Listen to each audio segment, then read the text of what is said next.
Hey folks, Unit 6, Day 2, still talking about trig. Today we're going to talk about, again, some of the ideas from 9.1, cover them again. First question is, we know that the measure of angle AOB, so that central angle right there, is 45 degrees. And you know that the circumference of the circle is equal to 16 units. So what is the length of arc AB? Well, think about what we know. Imagine if we thought about half of the circle, which is 180 degrees. Well, half of 180 degrees is 90, and half of 90 is 45. So we could split that half of the circle up into 1, 2, 3, 4 equal sections, which means we could split the whole circle up into 8 equal sections. So that 45 degrees right there, which corresponds to this arc length of AB, is 1/8 of that whole circumference, which is 16. So really we have 16 divided by 8, which is 2. So arc length of AB is 2 units. And again, we denote arc length with an S. So let's summarize what we did right there. We took the value of the angle, which was 45 degrees. We took that theta value. We divided that by the fraction of the whole circle that we had, which was 360 degrees, and we multiplied that by the circumference, and that gave us the arc length. But think about that in terms of radians. We know that 360 degrees is the same as 2 pi radians. So, if we wanted to think about arc length in terms of radians, we could do the same idea. The arc length S is equal to the circumference times the fraction of the whole circle that the central angle represents, this time in radians. But let's think about what we know. We know that the circumference C is equal to 2 pi times r. So we can substitute that C value in right there and get that arc length S is equal to 2 pi r times theta over 2 pi. Well, look what happens. We have a 2 pi in the numerator and a 2 pi in the denominator, so we're simply left with let's do this. We're left with the arc length S is equal to r times theta. And we can manipulate this algebraically and rewrite it as the arc length divided by the radius is equal to the theta value of this central angle. But the idea right here, arc length is theta times radius when we are measuring our theta in radians. But that's nice, that's a pretty straightforward formula. So let's hit a couple ideas real quick. An acute angle is an angle if it's in standard position again being with its initial side on the positive x-axis right there, that awkward blob of a line I just drew. An acute angle is going to be in the first quadrant. So that means its angle is going to be between 0 and pi over 2 radians. Or if you think in degrees, between 0 and 90 degrees. Notice it's not equal to 0, it's not equal to 90. It is between those values. And if you want to talk about an obtuse angle, well, an obtuse angle is going to extend over into quadrant 2 when written in, when drawn in standard position.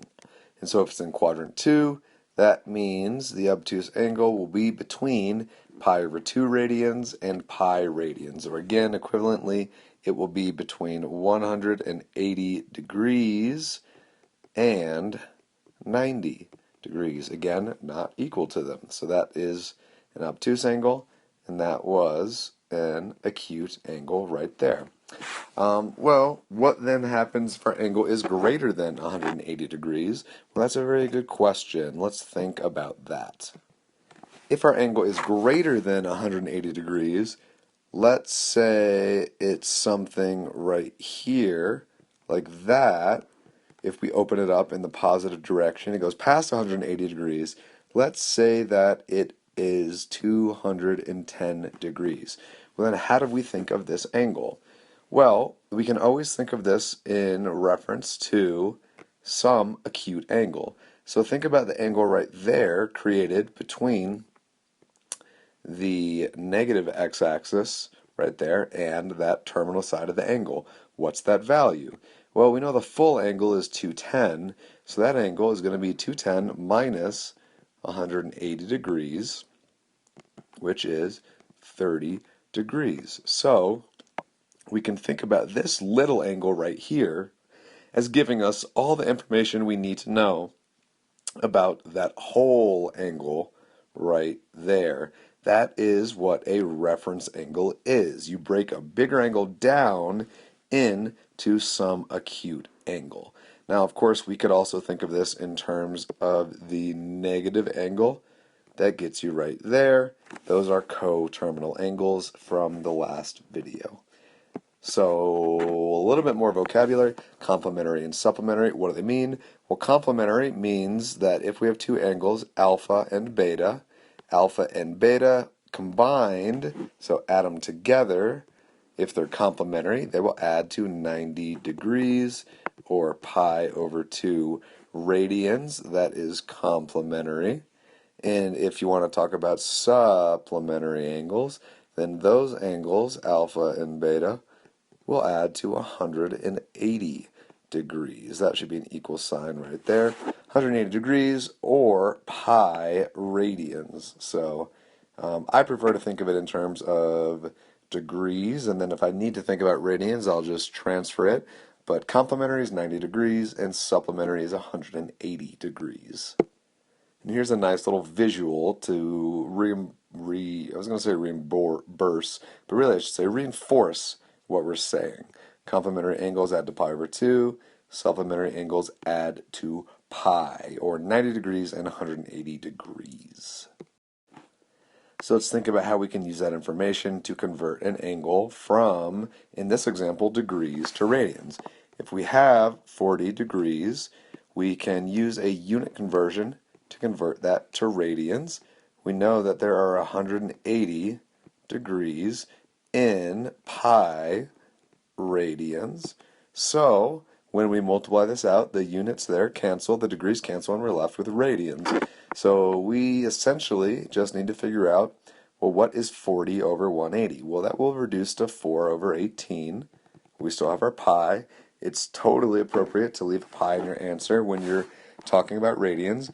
But reduce 4 over 18, well, that reduces to 2 over 9 if you divide both by 2. So we get 2 pi over 9 radians in 40 degrees. What would you need to do if you were going from radians to degrees? Well, you would need to take the reciprocal of this unit conversion. Flip it, do 180 degrees divided by radians.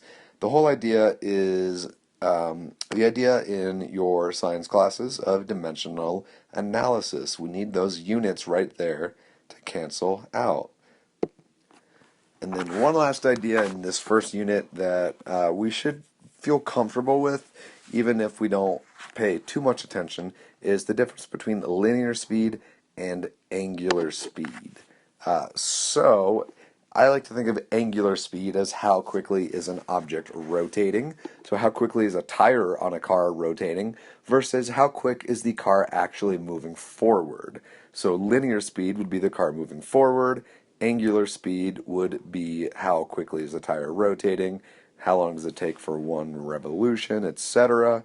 And you can find those values pretty quickly using these two formulas. Linear speed is going to be the arc length, because imagine you were unrolling that and laying that circle onto the ground, the circumference of that circle. It's going to be the arc length divided by the time. And angular speed is how quickly are you going through those degrees or radians. Well, just divide whatever that angle is by the time and you have your speed. That is the end of this video, and what I would like you to do is go to this crazy long URL and watch this video. It is a Vi Hart video. She makes awesome math videos, and this is the one on Pythagoras and the irrationality of the square root of 2. So if you don't want to type that in, Then go ahead and Google Weihart Pythagoras. I think the right video should come up. It includes a lot of rich history about ancient trigonometry, and it's very interesting, so you should watch that.